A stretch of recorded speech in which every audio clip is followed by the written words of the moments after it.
प्रणाम सब मिथिलावासी के।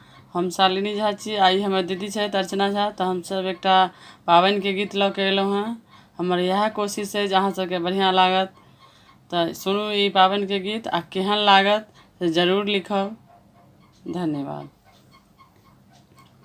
दिया पाबनि पूजू फूल अक्षत धरू नाग काली। दिया पाबनि अहाँ के बरबारी।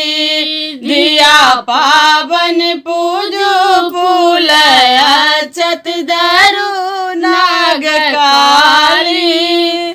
दिया पाबनि अहाँ के बरबारी। एलन छोट मोट पारी बला सारी।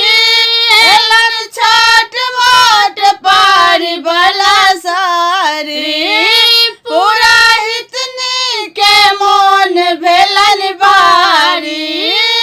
पुराहितनी के मोन भेलन भारी। दिया पाबनि पूजू फूल अक्षत धरू नाग काली। दिया पाबनि अहाँ के बरबारी। दिया पाबनि अहाँ के बरबारी। एलन छोट मोट डाली में अकुरी। एलन छोट मोट डाली में अकुरी। पुराहितनी के मोन भेलन बकुरी। पुराहितनी के मोन भेलन बकुरी। दिया पाबनि पूजू फूल अक्षत धरू नाग काली। नाग काली। दिया पाबनि अहाँ के बरबारी। दिया पाबनि अहाँ के बरबारी। एलन छोट मोट कुरी में दही।